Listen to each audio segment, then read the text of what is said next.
make good money as a reseller, you need to make good sales. I'm not gonna tell you that there's one single life hack that's gonna 10 times your sales overnight, because let's be honest, that's not how it works. What you need to understand as a small business owner is that, similar to life in general, there isn't just one thing that makes everything work. It's a combination of several good habits and practices executed consistently that leads to success. 7 months ago, I opened my eBay store with absolutely zero knowledge of what I was doing. No strategy, no sales tactics, just vibes and hope. Along the way, I picked up a few key lessons that completely changed the game. Tangible things that actually moved the needle in my sales. And today, I'm sharing every single one of them with you. Welcome to my channel. If you're new here, this channel is for the resellers, small business owners, stay-at-home parents, or retirees who are looking for a super cool and flexible income stream. Or if you're just a YouTube watcher that likes seeing somebody start a small business from scratch, you can also sit with us. Feel free to subscribe. I'm gonna break this video up into 3 phases. A few things that I did right away when I started, things that I learned somewhere around the middle of my journey, and things that I've been doing very recently, all of which have increased my sales. And they could for you too. It's a timeline of success. So let's start with the basics. These are the things that I learned first. Starting off the bat with what I would assume would be a super obvious one, but looking at other people's eBay stores, I am confused to how it's not used more. Putting it very simply, using better photos in your listing. My first 80 listings, I used my desk as a background. This one right here, it's white. So eBay recommends that you have a white background in your photos. So I thought, oh, I have a white background, it's my desk. And I was using that, which works totally fine for things like books and video games. But when it came to larger items, like this random carpet rake I decided to sell, I was actually using a 50-cent poster board from the dollar store with the intention of making eBay's automatic white background thing work a lot easier, but actually it didn't make it work at all. I couldn't figure out why eBay would not automatically white out the background, and I'm an avid user of Procreate. So what I ended up doing with my first high value listings was I was literally manually tracing out the item on Procreate and whiting out the background myself. This took like 5 minutes per item, which is an amount of time that nobody has. What I learned was that eBay's automatic white background thing wasn't working because my lighting was so bad. So rather than just using the flash feature on my phone, I went ahead and I actually started off with a cheap but very bright reading light, which didn't work. And then I found a ring light, which still wasn't bright enough. And then I finally decided to just spend the money and buy a proper photo light, which works, but honestly, I could use a second one. This is definitely not going to be the cheapest investment in your business, but I honestly think that it's worth it to have better photos. The one I use is in an affiliate link in the description down below. Sometimes it goes on sale. Even though I felt like I mastered good photos, that wasn't enough. What buyers really want is transparency. I picked this tip up from watching Rally Roots, which is a really awesome channel. I would definitely recommend checking them out. It's a husband and wife reselling team. They've been doing it for a very long time, and they're super fun to watch. So check them out if you haven't already. They sell a lot of vintage tees, and they always have the measurements in the photo part of the listing. I also do this, but I do it with a yardstick. Now, going back to having good photos, if you're wondering why these particular photos don't have a white background, it's because eBay's white background thing takes about 10 seconds per photo, and I put a lot of photos in my listing just for even more transparency for the buyer. So I always take the first 2 photos, which is usually the front and back of a shirt, or just whatever the most important part is of any hard goods that I'm selling. And then the rest of the photos are usually just whatever background I have, and this works. Most buyers don't really care if you don't have a completely white background for every single one of your photos. Anyways, having the proof of the measurement in the photos of my listing not only increases the attractiveness of my listing compared to other sellers who won't take the time to do so, but it also saves time from having to answer unnecessary buyer messages. If you still get buyer messages, however, this is always an opportunity to make a sale. I've never really spoken much about my background, but I have over a decade of customer service experience in various different types of customer service fields. So take it from me, if you get a message from a buyer, always respond as quickly as you can, even if you can't give them the actual answer until later. You could say something like, "Thank you for messaging me. I will be available to answer your question at X time." Here's an actual screenshot of a buyer message I just recently received. This was a baby carrier, and it was my first time selling these, so I didn't think that putting measurements in the listing was necessary. The potential buyer asked for measurements, and I responded a minute later to let them know that I was on it. Thankfully, I just happened to be in the office when they messaged message. So it was easy for me to pause my task, snap a few photos, and send them to the buyer. And if I couldn't, I would have let them know exactly when I would be able to do that. Because I was able to provide outstanding customer service, not only did the buyer purchase my item at full listed price, but they also left me a super detailed positive feedback. This is what you want. A bad interaction can not only lead to a return, but also a negative feedback score. You don't want that. One thing I've learned in my years of customer service experience is that the customer is not always right, but we should always give them the benefit of the doubt first. However, if something feels fishy, trust your gut. Selling to someone who asks way too many questions, especially questions that can be answered if they just looked at the listing, might turn into a problem once they receive the item. Just remember to always be polite, and there's nothing wrong with blocking a buyer if they're being rude or give you weird vibes. You don't want them as a buyer anyways. Trust me. Moving on to phase 2, things I learned in the middle of my journey and things I continue to practice every single day. SEO-friendly titles are more important than you think.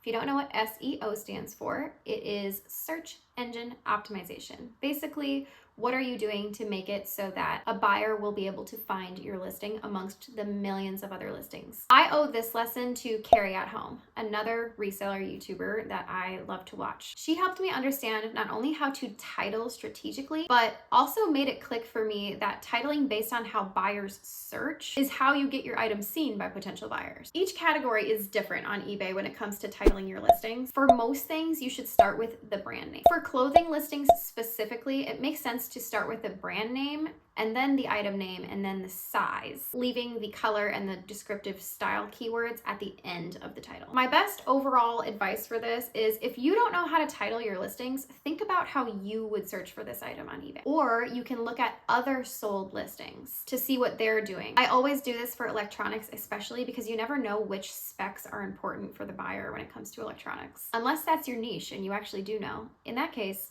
feel free to provide some advice in the comments. Also, always use all 80 characters available to make your title if you can. Why not? The more words you have to bring the item to your buyer, the better. After I found out how to title my listings, and now that buyers knew how to find them, it was time to figure out how to price them. I intentionally underpriced my first 80 listings. They were books, as I previously mentioned. I did this specifically so that I could gain those first few positive feedbacks to gain buyer trust for when I sold more high value items. And when it comes to high value items, you don't want to underprice them just to get the sale. But why not? Well, not only are you not getting the potential value out of your item, but you're also lowering the market value of that item for everybody, including yourself. You see this happen in the clothing category a lot. Take Lululemon, for example. 6 months ago, when I started reselling, Lululemon was hot. It was a brand that you definitely wanted to pick up. And now it's so incredibly oversaturated that I personally don't even find it worth picking up. How this happens is the oversaturation comes first. Then people realize that they have way too much competition and they drop their price to make the sale. This in turn causes new listers to not feel able to price the item higher. And now the entire market value for that category is low. Now what I do when it comes to pricing my items is I take the average sold price of that item and I raise it about 10 to 15%. There are 2 reasons why I do this, which brings me to my next tip, which is to send offers regularly. eBay has a wonderful feature that notifies you when your items become eligible to send offers. Listing 15% above average sale price allows me to offer 15% off when one of my listings becomes eligible. So that way I get the full value out of the item. And sometimes people will buy the item at full price without even making me an offer, which means I actually made 15% more than the item is normally worth, which is great. You'll want to be checking your eBay app regularly throughout the day to see if any of your items become eligible for offers. It literally only takes a few seconds to send these offers. And I would also recommend always keeping allow counter offers on because you just never know. And allow auto offers. What this does is if anyone watches or views your item after you've already sent those offers out, eBay will automatically send that same offer to those new potential buyers. Okay, next up is something I always do, so I definitely have to mention it in this video, but I'm only gonna mention it briefly because I've mentioned it before and there's a little bit of controversy around promoted listings right now. Like most eBay sellers, I was very hesitant to promote my listings when I first started off because I don't want eBay to take more of my money. They already take more than I wish they would. But the truth is, if something sells via a promoted listing, that plain and simple means that it works. You definitely don't have to promote it at the suggested promotion rate. I would actually say that. Obviously, eBay is a business and they're trying to get as much out of you as you can, but promoting something at 12% that has very little competition is only going to hurt you in the end. I've sold things as low as 2% promoted and as high as 10%. I would base that percentage off of how much competition you have on your item. And if your item is extremely niche and there's no competition, don't promote your listing. Because why would you? If someone's looking for that specific item on eBay, yours is the only listing that they're going to see. And you don't want to give eBay an extra cut of your sales if promoting your listing isn't even going to help. However, even the highest quality listing that's promoted won't sell if it's buried in search results. And that happens when a listing becomes old, which brings me to my next tip. If it's been more than 30 days since you've listed an item, eBay has renewed your listing for you, which sounds great. But it's not. Well, why not? Not only did eBay just use one of your free 250 listings, but it doesn't actually renew your listing and bring it back to the top of search results. To be honest, I haven't really dug into why eBay even does this. Why not just leave the listing and not use my free 250 listings for the month? But it's okay. You can solve this problem by ending and relisting these items yourself. I'd recommend doing it every 29 days just to be safe, especially if you're somebody that regularly lists at different times of the day. Here's a quick screen recording of me renewing a handful of my listings myself. Don't ask me why they're all shoes. I find that very strange. First, use the checkbox to select the listings that you want to renew. And then scroll back up to the Actions drop-down menu and select End Listings. Then select the Listings drop-down menu and select Ended. Select the things you'd like to relist. In this case, I'm going to select all of them. If you've ended other listings for any reason and don't plan on relisting them, I would go ahead and delete those because that's going to make this daily process easier. Next, you're going to hit relist.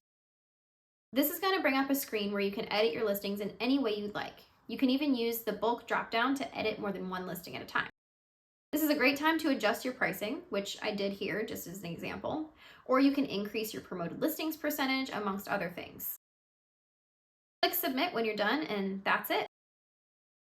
You've now bumped those items back up to where they belong in your search results. Please note, again, that this does use up your free 250 listings per month, but better that we do it and have it actually renew than have eBay do it and have it do literally nothing for us. This also doesn't count as a completely new listing and probably isn't going to boost the algorithm for your entire store. So just be aware of that. This is only to make old listings start to be seen. If you want to boost your entire store, stick around for my next tip. That's right. On to phase 3. These are the advanced tools and systems that keep my store growing. If you want to keep your store's momentum going, you're going to want to list daily. I'll do just a brief mention on this because I've talked about it several times before, but only did I just recently prove to myself that listing daily does make a huge difference. If you don't believe me, try it yourself. I also have a pro tip. We all know that listing is probably the most droning and least fun part of reselling, but I found a way to make it so that I don't get burned out, and maybe it'll work for you too. What I do is on day 1 of the week, I will take a giant handful of my death pile,